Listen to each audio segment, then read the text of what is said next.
Thank you for tuning in. Thanks for being part of the program. We appreciate it.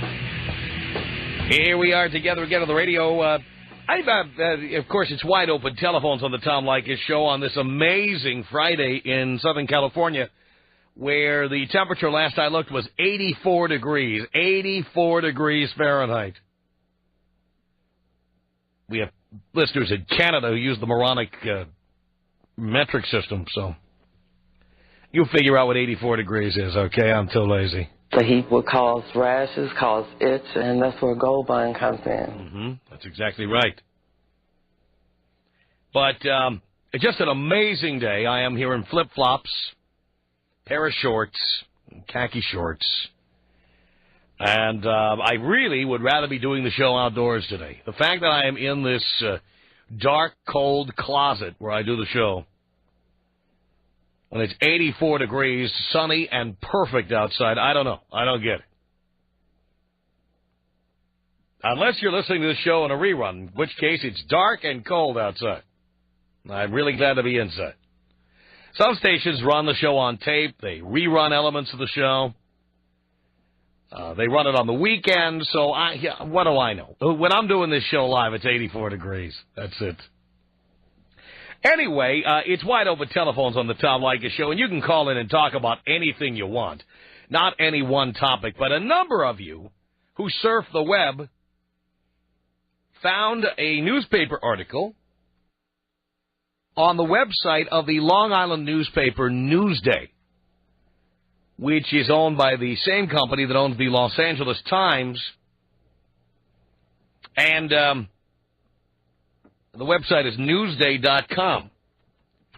And a number of you were hazarding a guess as to which radio personality the author is referring to. So I'm going to read you this little article from Newsday.com, and you can go look it up yourself and follow along if you like. Follow the bouncing ball. The story is called "It's Not Single Motherhood That's Depressing" by Wendy Keller.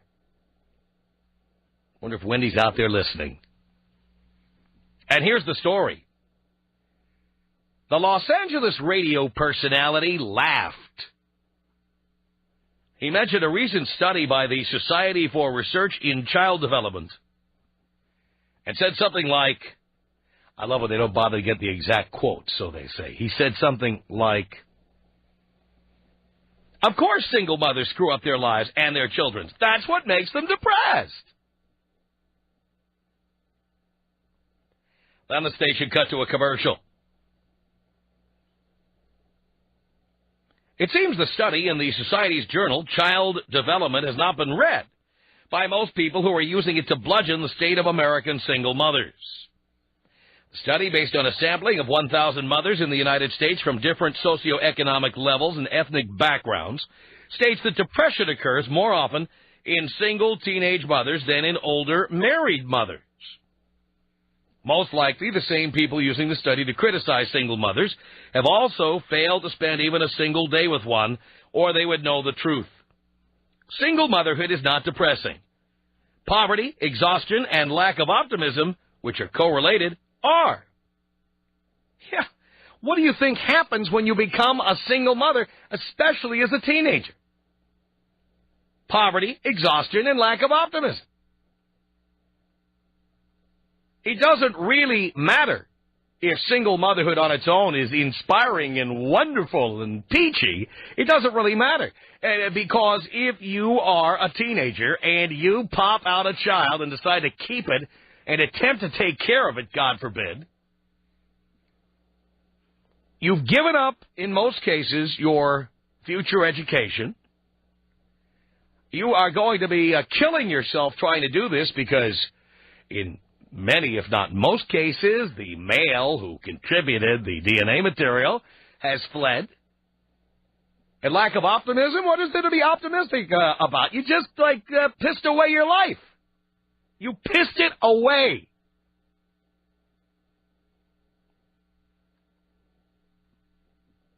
So if you're a teenager, single motherhood is going to be depressing. Go ahead and do it if you want to, but you're going to be miserable, and the kid you have, like you care about the kid and its feelings, the kid you have will be even more miserable. and will repeat the same stupid cycle of getting tattoos and smoking 3 packs a day by 15 like you did, darling. I'm glad Wendy Keller wrote this article. It gives me an opportunity to talk about this again. Thanks, Wendy.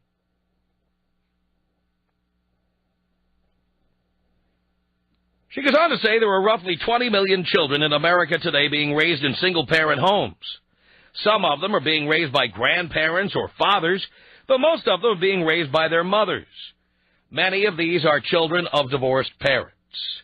As an advocate for single mothers and a single mother for more than 8 years myself, I have witnessed life in a society that casts pity or spite on women who bear children out of wedlock and people who fail to stay in bad marriages for the sake of the children. Now, we've never done that on this show. We've never said you should stay in a bad marriage for the sake of the children. We have said you should be married at least 5 years before you have a child, so you know if your marriage is going to last, you idiot. And only then should you have children. That's what we've said on this show. Nobody wants to hear that, though, because everybody's anxious to add on as much responsibility that they can't afford as possible, as quickly as possible. Then we have advocates for idiots like this who are complete morons, and they write books about their moronic opinions, and then articles are written from their moronic materials. It says here that this study and others like it are used as a warning to women that they will damage themselves and their children if they are single mothers. Yes! Right! Exactly!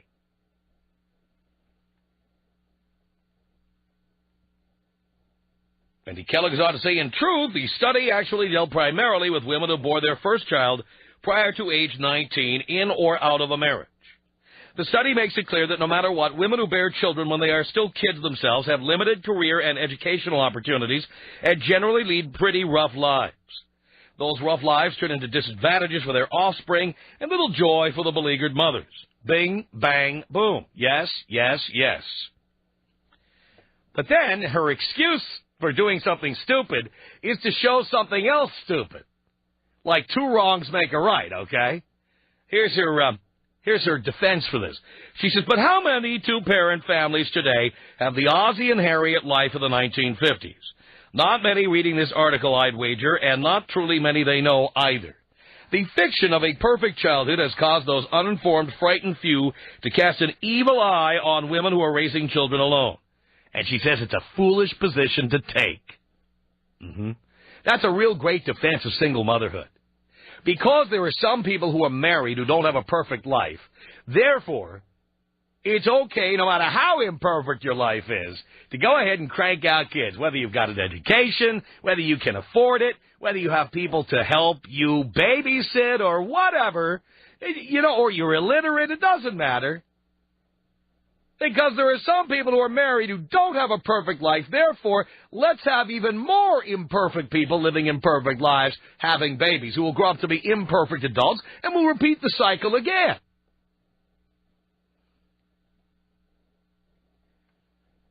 Wendy Keller says, in the words of one just remarried mother of 2, when I was married to their dad, I was a single mom anyway because he was gone so much. Now that I'm remarried, I'm still a single mother. I just happen to have a husband. Why don't you marry some guy who's home once in a while, you moron? Why do you keep marrying workaholics? What does that say about you? If you need somebody to be home helping you with the kids, why don't you marry the right guys? Idiot. She says it is foolish to buy into a stereotype and hold bias against any third party if one does not have accurate representative facts. Well, this was a study that was done. These are facts. She says if there is any finger-pointing or generalizing to be done, I suggest to be directed right at the fathers who fail to take equal responsibility for the arduous task of raising children, the myriad deadbeat dads at every socioeconomic level who find it amusing to avoid paying child support, and the foolish boy men who impregnate and run. Guys, it's the old phrase, to paraphrase Cyndi Lauper, guys just want to get laid. We should write a song like that. I don't know who would sing it, but we should write that song. Guys are not looking to have children with all you moronic trailer trash who want to give birth at 17. We don't. We just want to get between your thighs and then get the hell out. If you don't know that or don't like it, how about you just close your legs and not give it to us anymore? How about you tell people, hey, you know what? My life is hopeless anyway. I'm an idiot. I'm never going to go to college. What I really like to do, I got a lot of free time and I'm bored. I just like to crank out some kids, okay? And I'd like you to pay the bill. You notice how many women don't ever say that. Oh, yeah, I just like to have fun. Give me another shot of Jaeger. Woo! Oh, look what it does to me. Oh, my God, when I drink, I get kooky. Woo-hoo-hoo. Here, F me, F me, F me. That's what we hear.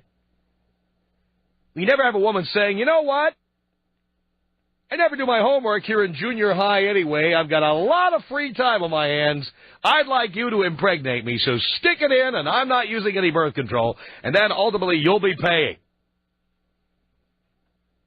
I mean, hell, we all know that smoking causes cancer, yet they make them put a warning on every box of Marlboros. You know what? If you're going to do that, shouldn't women have to warn guys, by the way, stick it in, and I'm going to make you pay? How about you put a warning label, tattoo it right next to the labia? You know what I'm saying? Put it down there. I'll give you some facts. We'll tattoo them on your ass. She says, in my work as an author, speaker, and advocate for single parents, I have observed that single mothers are almost unanimously doing the best they can to support themselves and their children. They may be handling 2 jobs, running back and forth from daycare to school, trying to juggle laundry and dinner making, and still finding time to sit down and color with their 5-year-old. Yeah, well, you know what? How many of these women actually thought ahead to how much work there was going to be? How hard it was going to be? How difficult the whole life was going to be? How many thought about that? Boo-hoo-hoo. I'm so sorry for you poor single mothers who have to work so hard to do what you do, for being an idiot and not thinking about that before you gave birth. All you idiotic vaginas out there who just do nothing but pump out kids and then whine and complain your whole lives. My God, I have no opportunity and nobody wants to pay me to come in 3 hours a day. My God. Stupid, stupid, stupid. She says here, women of every race, belief system, economic caste, and religion are doing the best they can to do the best they can. Don't they deserve a break, at least from the bad press? No, they don't. As a matter of fact, it's the exact opposite. We must make single mothers pariahs. We must make them outcasts. We must piss all over them. Because what they're doing is for their own edification. Not for the child, not for society, certainly not for the guys they F. No way. What they're doing is wrong and it's bad for society. And I will continue to piss all over them until the last day I'm on the air. You can be assured of that. What a friggin' moron. Anyway, our toll-free telephone number here about anything at all, 1-800-5800-TOM. This is the Tom Leykis Show. From Los Angeles at 1-800-5800. Thank you for tuning in. Let's say hello here to Christy on the cell phone. You're on the Tom Leykis Show. Hello. Hi, Tom. Hi, Christy. I wanted to call in and say that I am so tired of these women calling in and blaming it on the guys. I am 31 years old. I don't have any kids, and that is my choice because I've taken the responsibility of making sure that it doesn't happen. Good for you. I don't rely on some dopey 21-year-old guy to, handle the protection part of it because, like you say, they just want to get laid and they have nothing else on their mind. That's right. So all these women that have kids and blame the guy, it's their own damn fault. That's exactly right. And then they want us to all feel sorry for them because life is so hard. They have to work. They have to go to daycare. They have to run around. They have to take care of the kid. They have to try to have a social life. Oh, my God, it's so difficult. Boo-hoo-hoo. Then they should have kept their legs closed. You know, this whole idea that we're supposed to stop the bad press on single mothers. No way. I'm going to pee all over them for the rest of my radio and TV career when there's a TV career. I'm not going to stop. Good. I totally support you on it. I think women should have kids when they can afford it, and that's the key word is afford it. Bing, bang, boom. Tiffany, you're on the Tom Leykis Show. Hello. Hello. I wanted to ask you, there was an episode you were talking about fathers, how you shouldn't go out and find them, just let it be. But I'm 21 years old, and I've never, ever met him, never seen him, don't know nothing, just know his name and, you know, where he was from, and that's it. So, I don't know. I just want to know your opinion. Well, what were the circumstances under which he left? Well, you know, I honestly don't know. My mom didn't even raise me. At 3 years old, she had given me to legally guardianship of my grandparents. And since then, I've never known nothing. But wait a minute. Don't your grandparents know who your mom is? Oh, of course. But, I mean, I asked my mom. My mom doesn't want to tell me. Of course, like you say, you know, he's an ass, whatever, this and that, and he left us. So just like I had told her, like you left me. And she got pissed, but hey, she really honestly doesn't want me to know him. Well, you know, the real story probably is that she didn't use birth control and got pregnant, and he never had any intention of becoming a father. You know what? He told her that because she was 16 when she got pregnant with me, and I'm the only child, fortunately. But she had told me that he had told her that he didn't want the kid and that he wanted her to have an abortion, and she just didn't, you know, she didn't go through with it, obviously, and then she had me, and So he's not necessarily a jerk or an a-hole. No, exactly. He didn't want to be a parent. Exactly, and I don't blame him, but I don't really blame anybody, really. The thing is, though, I wanted to know, is it so wrong to try to go and look for him? Because I don't think it's wrong. I just think it's a part of my life that just seems empty. Yeah, but here's the thing. He didn't want to be a father. Yeah, I know. And so try to think of it from his point of view. Do you think he really wants to meet you? No. I'm telling you as someone who had a lot of fun in my teens, 20s, 30s, and 40s. Yes. You're 40, Tom. Come on now. I'm 46. Oh, wow. Hey. All right. That's still good enough age for me. All right, there you go. Oh, look at that. Look at you.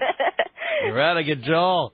I'll be your daddy. Who's your daddy? Here we go. You know what? That's what Dino said. Yeah, that's right. That's right. But that's fine. Can you take me out with a bong hit? Wait, I haven't finished what I was going to say to you. Okay, here's the bottom line. I had a lot of fun over the years. Okay. But if an accident occurred that I don't know about, I wouldn't want that accident coming and finding me. I know. I don't...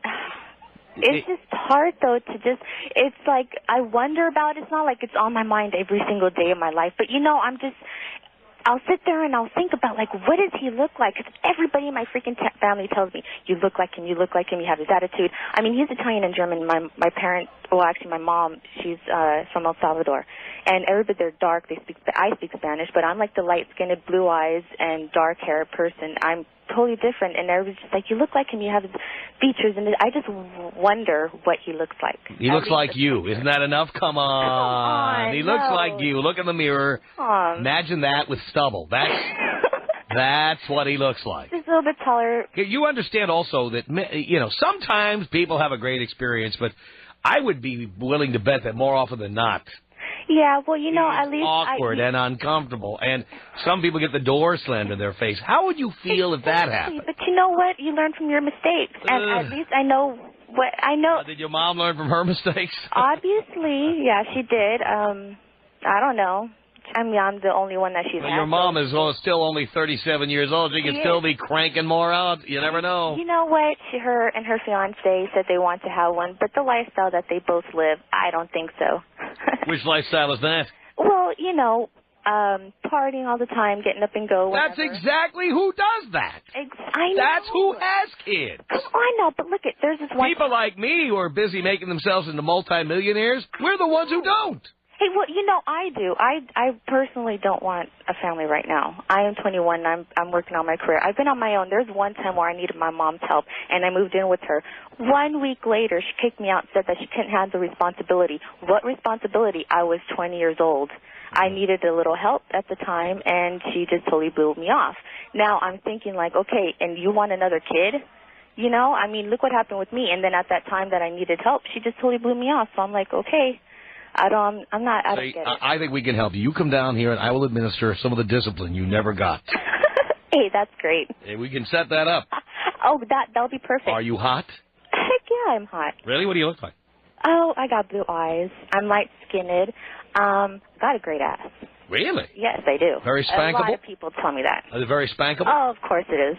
Really? It really is. I guarantee you. We can have you bring that down here, and we can administer the discipline. Oh, no problem. I would not complain, especially with you and Dino there. Oh, yeah. Well, all right. Well, you hang on. Dean's going to set that up, and we will take you out with a bong here right now.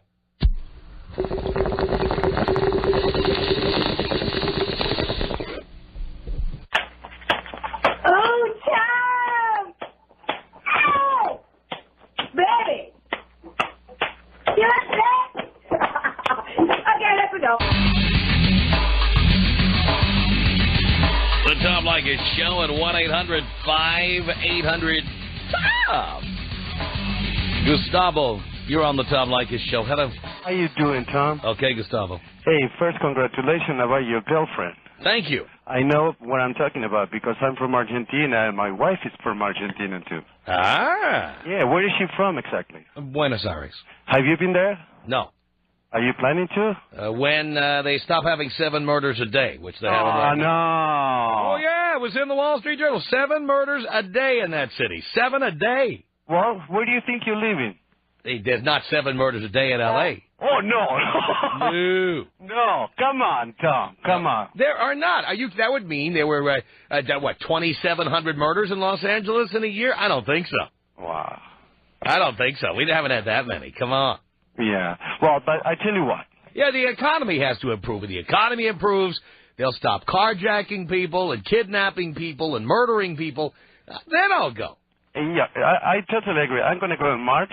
My mom is going to turn 80s.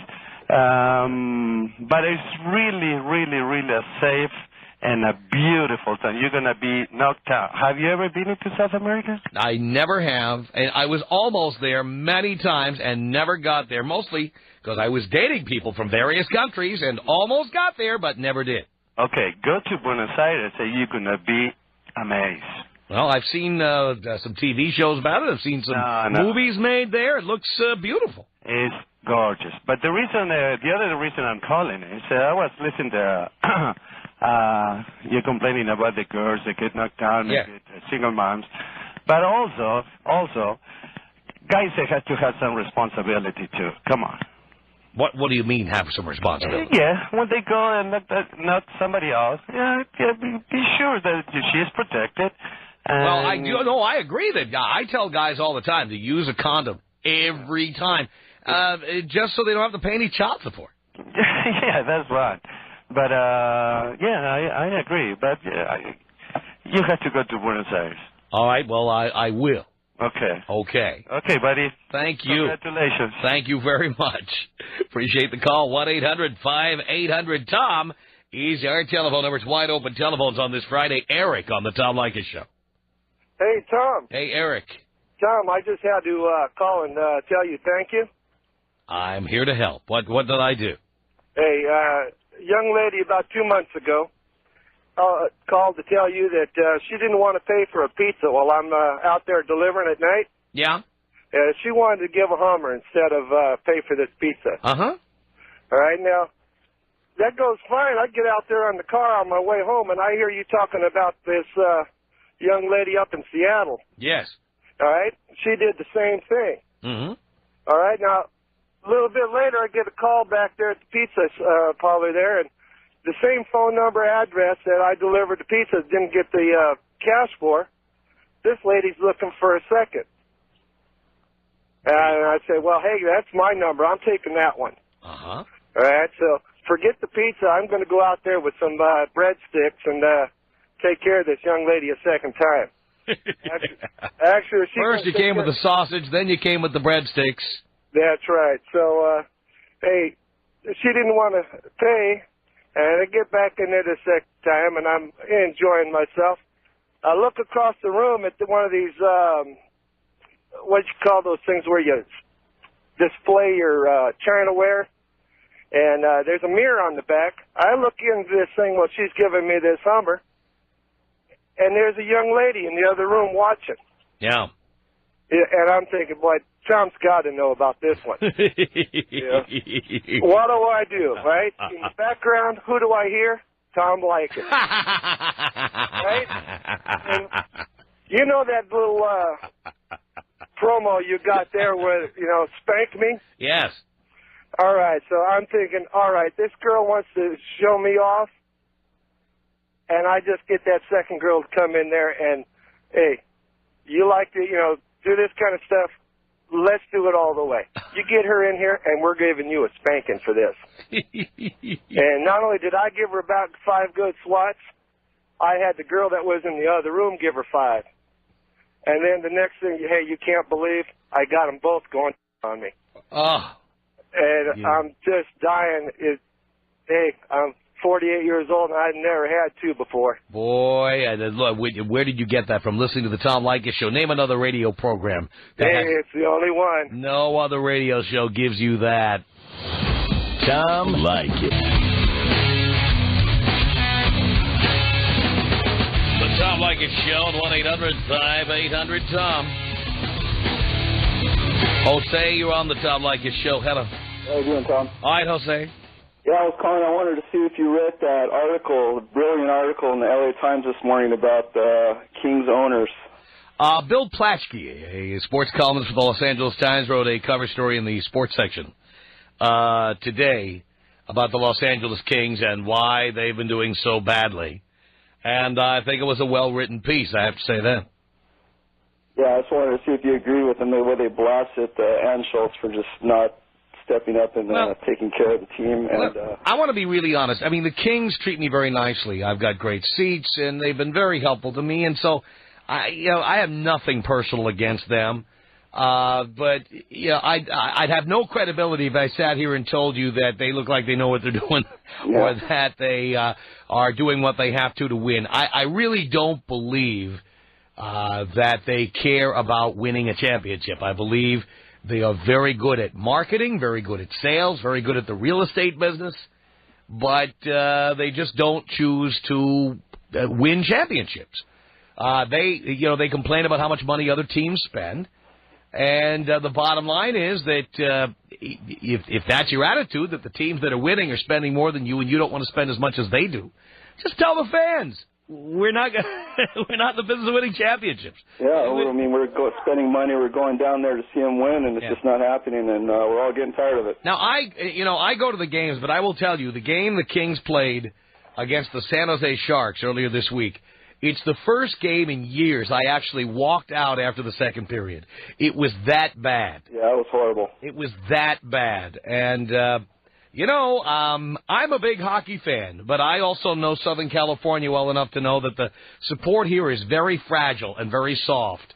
Witness the Mighty Ducks when they stunk and Disney didn't do anything about it. People just stopped coming. Yep. And my word to the Kings, privately and publicly, is the same thing. Go ahead and run it any way you like. It's a private business, and I'm a fan. I'll keep coming. And I love Staples Center, and I love the way they've treated me. I couldn't say anything. They're very nice to me, and they're nice people. But they're not going to win any championships this way. They're not, and I don't really think they care. It just doesn't seem like they care. No, it doesn't. But it's a lot of fun going to Staples Center. Yeah. Well, we want to be there a lot longer in the season. Well, you know what? It's like going to Dodger Stadium. The Dodgers stink. But you got to get out to Chavez Ravine at least a couple of times a year just to sit out in the sun and bat a beach ball around and drink a couple of Heine's. But do you really care if the Dodgers win? You know they're not going to. Do you really care? Yeah, exactly. All right, Tom, that's all I had to say. Blow me up. Here you go, Jose.